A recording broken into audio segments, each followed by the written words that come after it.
सड़क के किनारे एक छोटा सा लकड़ी का क्रॉस गड़ा हुआ है जिस पर उसकी मृत्यु की तारीख लिखी है। स्कॉटी को ये बिल्कुल पसंद नहीं होता। मुझे यकीन है कि उसकी माँ ने इसे वहां रखा होगा। क्या तुम गाड़ी रोक सकते हो?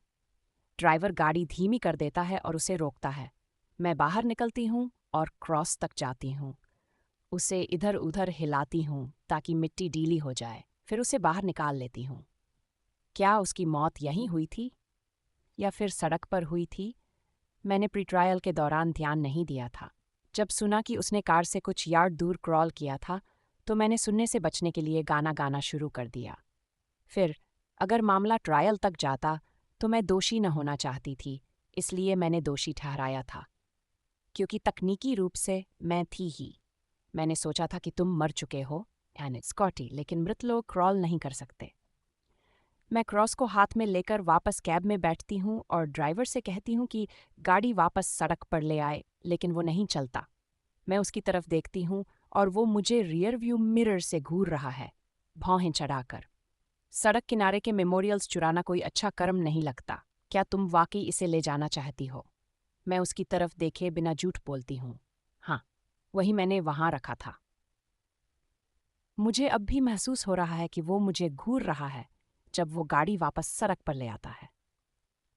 मेरा नया अपार्टमेंट यहाँ से सिर्फ 2 मील दूर है, लेकिन ये उस जगह से विपरीत दिशा में है जहाँ मैं पहले रहती थी। मेरे पास गाड़ी नहीं है, इसलिए मैंने सोचा कि इस बार शहर के नज़दीक जगह ढूंढ लूंगी ताकि पैदल काम पर जा सकूं, अगर मुझे काम मिल जाए तो। ये कठिन होगा, मेरी पिछली जिंदगी और अनुभव की कमी के चलते, और कैब ड्राइवर के मुताबिक मैं शायद कुछ बुरा कर्म लेकर चल रही हूँ। स्कॉटी का मेमोरियल चुराना बुरा कर्म हो सकता है, लेकिन एक ऐसा मेमोरियल छोड़ देना जो किसी ने सच्चे दिल से न चाहा हो, वो भी तो बुरा कर्म है, नहीं?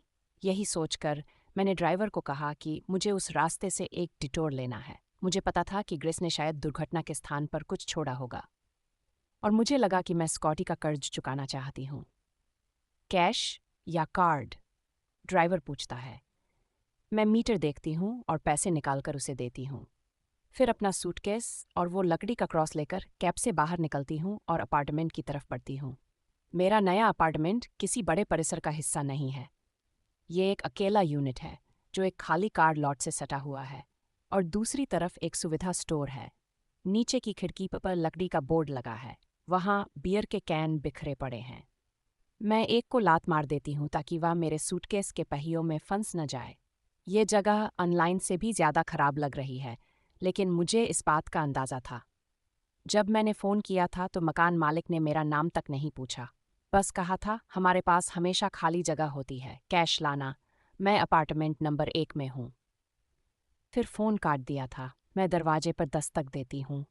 खिड़की में एक बिल्ली मुझे घूर रही है और ऐसा लग रहा है कि वो एक मूर्ति हो। फिर अचानक उसने आंखें झपकी और चली गई। दरवाज़ा खुलता है और एक छोटी उम्रदराज महिला मुझे घूरती है, चेहरे पर गुस्से के साथ।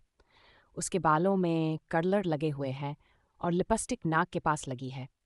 मुझे कुछ भी बेचने का इरादा नहीं है। मैं लिपस्टिक को देखती हूँ और उसकी झुर्रियों में घुसी हुई लिपस्टिक को नोटिस करती हूँ। मैंने पिछले हफ्ते अपार्टमेंट के बारे में कॉल किया था। आपने कहा था कि एक उपलब्ध है। महिला का चेहरा पहचान के संकेत देता है। वह हल्की आवाज़ में कुछ बोलती है और मुझे ऊपर से नीचे तक देखती है। तुम ऐसी नहीं दिख रही थी जैसी मैंने सोची थी। मैं नहीं जानती कि उसका ये मतलब क्या था। मैं अपने जीन्स और टी-शर्ट को देखती हूँ जब वह दरवाजे से दूर जाती है। कुछ देर बाद वह एक जिपर पाउच लाती है। 550 महीना, पहले और आखिरी महीने का किराया आज ही देना होगा। मैं पैसे गिनती हूँ और उसे देती हूँ। क्या यहाँ कोई लीज नहीं है? वह हंसते हुए पैसे पाउच में डालती है। तुम अपार्टमेंट 6 में हो। वह ऊपर की तरफ इशारा करती है। वो मेरे नीचे है तो शोर मत करना, मैं जल्दी सो जाती हूँ। कौन सी सुविधाएं शामिल हैं? पानी और कचरा, लेकिन बिजली तुम खुद का खर्च उठाओगी। अब ऑन है। 3 दिन में इसे अपने नाम पर करवाना होगा। लाइट कंपनी को 250 का डिपॉजिट देना होगा। बात 3 दिन में 250 जमा करना? मुझे अब अपने फैसले पर शक होने लगा है, लेकिन जब मुझे ट्रांजिशनल हाउसिंग से रिहा किया गया था तो मेरे पास 2 विकल्प थे।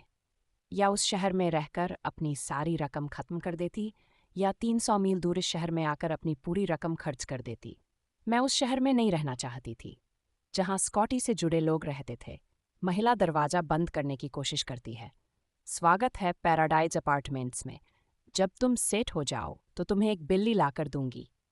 मैं तुरंत दरवाजे पर हाथ रख देती हूँ ताकि वह इसे बंधन कर सके। क्या? एक बिल्ली? हाँ, एक बिल्ली। छोटी लेकिन बिल्ली जैसी। मैं डर के मारे उससे कुछ कदम पीछे हट जाती हूँ। नहीं, शुक्रिया। मुझे बिल्ली नहीं चाहिए। मेरे पास बहुत हैं। मुझे बिल्ली नहीं चाहिए, मैं फिर से कहती हूँ। कौन नहीं चाहेगा एक बिल्ली? वह कहती है। मैं नहीं चाहती। वह हम्फ करती है, जैसे मेरी बात बिल्कुल असंगत हो। चलो, एक डील करती हूँ, वह कहती है। अगर तुम एक बिल्ली ले लो तो मैं बिजली का कनेक्शन पूरे महीने के लिए चालू छोड़ दूंगी। ये क्या जगह है यार? ठीक है, वह मेरे चुप रहने को एक समझौते की तरह मानते हुए कहती है। पूरे महीने के लिए बिजली चालू रखूंगी, लेकिन तुम एक बिल्ली ले लो।